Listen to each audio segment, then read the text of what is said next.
I think it's not enough just for us. We just cook the food and then divide to all of us.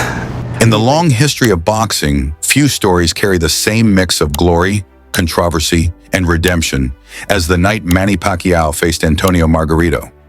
It was a meeting between two men with entirely different legacies, one known for his discipline, faith, and humility, and the other remembered for power, aggression, and a dark scandal that nearly ended his career. When these two fighters finally met in the ring, it wasn't just a boxing match. It was a moral reckoning, a night when skill and speed punished arrogance and deceit. Antonio Margarito had once been a hero in Mexico. Known for his toughness and relentless style, he had the reputation of being the kind of man who could walk through fire and keep swinging. From the time he was a child, he'd been bred to fight. There was something cold and dangerous about him. Not the calm focus of a professional, but the wild edge of a man who seemed to take joy in violence. Opponents feared him. Fans admired his toughness. But soon the boxing world would discover the dark side of that power. Margarito's rise was steep. He fought his way through the welterweight ranks, battering opponents with heavy hands and endless stamina. His first fight with Miguel Cotto was a brutal affair that shocked spectators. Cotto, a talented and respected fighter, was systematically broken down. Round after round, Margarito's punches landed like sledgehammers. He didn't just beat Cotto, he destroyed him. The victory seemed to cement Margarito as one of the most dangerous boxers alive. But then came the scandal that changed everything. In 2009, before his fight with Shane Mosley, officials discovered something unusual during the pre-fight inspection. Hidden inside Margarito's hand wraps was a hard substance, a plaster-like material that, once mixed with sweat, would turn into something as solid as concrete. It was plaster of Paris, the kind used in construction to make casts and molds. In other words, Margarito had been preparing to enter the ring with loaded fists. The revelation sent shockwaves through boxing. It was one of the worst forms of cheating imaginable, the kind that could end a man's life. Suddenly, fans and fighters looked back at Margarito's brutal victories and began to wonder, had he used those same illegal wraps before? Was his destruction of Miguel Cotto aided by the same hidden weapon? Margarito denied it. He refused to admit guilt, insisting he had no idea what his trainer had done. But few believed him. His reputation was destroyed, and he was banned from the sport for a year. During that year, Margarito tried to rebuild his image. He spoke about redemption and training, insisting he had always been a clean fighter. But deep down, he knew that every punch he threw for the rest of his life would be questioned. The ghost of the plaster scandal followed him everywhere. Meanwhile, on the other side of the world, Manny Pacquiao was carving his own legend. The Filipino champion had already conquered 7 different weight divisions, moving up in size and power like a phenomenon of nature. He had started as a poor boy selling donuts on the streets of General Santos City and risen to become one of the most beloved athletes in the world. By 2010, Pacquiao had defeated the likes of Oscar De La Hoya, Ricky Hatton, and Miguel Cotto, men much larger and stronger than he appeared capable of beating. But Pacquiao was not just a fighter. He was a symbol. His speed, discipline, and humility made him a global hero. When he smiled, he lit up a stadium. When he fought, he brought chaos into order. Every punch he threw seemed to come from something more than muscle. It came from spirit. He was the perfect contrast to Margarito. Faith against fury, humility against arrogance, honor against scandal. When the fight between them was announced, the world buzzed with anticipation. Margarito's suspension had ended, and now he would return to the ring against one of the greatest living fighters. It was the perfect storyline. The disgraced brawler seeking redemption against the sport's shining knight. But to many fans, Margarito didn't deserve the chance. Some even called him a psychopath, a man willing to end another's career for the sake of victory. As fight night approached, the tension grew. The bout was set at super welterweight, 154 pounds, far heavier than Pacquiao's natural size. Margarito was huge in comparison, standing 5 inches taller with a reach 6 inches longer. When they faced off at the weigh-in, it looked almost unfair. Pacquiao was lean, focused, and calm.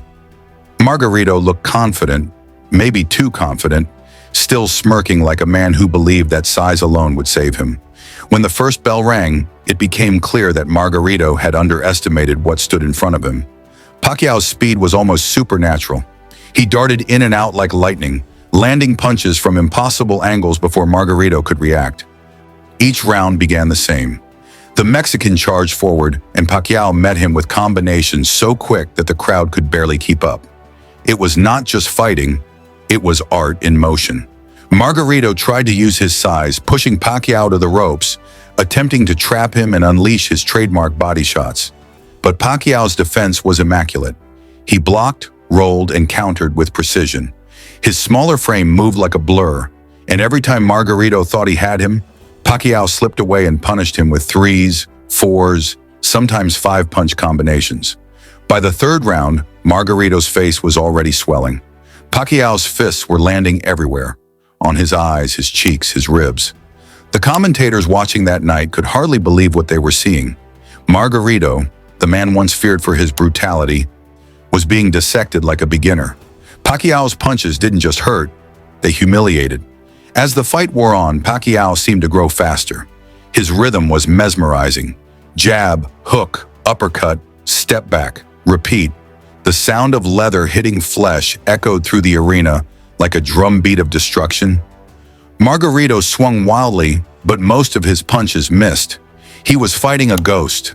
By the middle rounds, Margarito's right eye began to close. Pacquiao targeted it relentlessly, sending jabs and left straights directly into the damaged spot. Blood trickled down Margarito's face. Still, he refused to quit. Even as his vision faded, he kept coming forward, driven by pride, anger, and maybe a bit of madness. He was absorbing punishment that would have broken most men. At one point, Margarito managed to land a clean shot to Pacquiao's body, a reminder that he was still dangerous. The crowd gasped as Pacquiao winced for a moment, but then, as if fueled by the pain, he responded with a flurry that pushed Margarito back across the ring. It was as if Pacquiao took offense at being hurt, deciding that mercy was no longer an option. Round after round, the punishment continued. Pacquiao's combinations were surgical, his timing flawless. Every punch had a purpose, not just to win, but to teach. The once feared Mexican warrior was reduced to survival mode, his face a mask of swelling and blood. Yet somehow Margarito kept standing. By the 9th round, many observers believed the fight should be stopped. Margarito's right eye was almost completely shut, and his cheekbone looked deformed. His corner urged him to keep going, clinging to hope that a lucky punch might turn things around. But there was no miracle coming. Pacquiao was too fast, too smart, too relentless. Still, there was something haunting about Margarito's determination. Every time Pacquiao landed another devastating combination, Margarito refused to fall. He absorbed blow after blow, like a man determined to prove he could not be broken, even if it meant losing pieces of himself in the process. It was courage, but also madness, the kind that turns warriors into legends and legends into tragedies. Pacquiao, ever the sportsman, began to hesitate. Between rounds, his trainer Freddie Roach reminded him to stay sharp, but Pacquiao's compassion began to show. He could see what was happening to Margarito's face. The eye was gone. The skin was splitting. Pacquiao knew that one more clean shot might end not just the fight, but Margarito's career. Yet the referee did not stop it, and Margarito's corner refused to throw in the towel. So Pacquiao did something rare in the brutal world of boxing. He showed mercy. In the final rounds, he pulled his punches slightly, still landing at will but without full power. He looked at the referee more than once, almost pleading for the fight to end. But it went on. By the 12th and final round, Margarito was a shell of himself. His face was grotesquely swollen, one eye completely shut, the other barely open. His spirit was still there, but his body was finished. Pacquiao continued to dominate, but gently, striking enough to win, not enough to destroy. The crowd roared in appreciation, not just for the violence they had witnessed, but for the strange humanity within it. When the final bell rang, Pacquiao stepped back and made the sign of the cross. Margarito staggered to his corner, unrecognizable, his face so damaged that he would later require surgery to repair a fractured orbital bone. The judges' scorecards were no surprise. a near shutout victory for Pacquiao. But the real story was not the score. It was the contrast between the two men in that ring. Pacquiao stood as a symbol of what boxing could be: courage, skill, honor. Margarito stood as a symbol of what it could become: pain, pride, and self-destruction. That night, the man once accused of loading his gloves with plaster of Paris had been beaten by nothing but pure talent and integrity. The sport seemed to breathe again. After the fight, Pacquiao refused to gloat. He told reporters that Margarito was a tough fighter and that he respected his heart. It was typical of Manny. Gracious in victory, humble even when he had just dismantled a man twice his size. For Margarito, the loss marked the end of his time as a top-level fighter. Though he fought a few more times afterward, he was never the same. The damage from Pacquiao's punches had permanently changed him. Looking back, that night in Texas was more than a boxing match. It was a statement about justice inside the ring. Margarito's past had caught up to him in the most painful way possible, not through scandal or suspension, but through the fists of a man who represented everything he had betrayed. The fight remains one of the most one-sided beatings in modern boxing history, but also one of its most fascinating stories. It showed the full range of what the sport can reveal about human nature: courage and cruelty, arrogance and humility, power and mercy. Margarito walked into that ring hoping for redemption. What he found instead was punishment, not from officials or fans, but from the universe itself, delivered through the hands of Manny Pacquiao. Every round was a reminder that no matter how strong a man thinks he is, there is no escaping the truth. For Pacquiao, the victory added yet another world title to his collection, his 8th, a record unmatched in boxing. But more than that, it was a moral triumph. In defeating Margarito, he didn't just win a fight, he restored something to the sport itself. When the dust settled, the world had witnessed one of the clearest examples of poetic justice in sports. The man who had once hidden weapons in his gloves was now defeated by a fighter who needed nothing more than his own hands and heart. The crowd left the arena in awe, many of them whispering that they had just seen greatness. Pacquiao, battered but smiling, walked out not as a conqueror but as a teacher, a reminder that true strength comes from discipline, respect, and compassion. Margarito, meanwhile, was carried to the hospital, his face swollen beyond recognition. The same hands that had once been feared were now trembling and broken.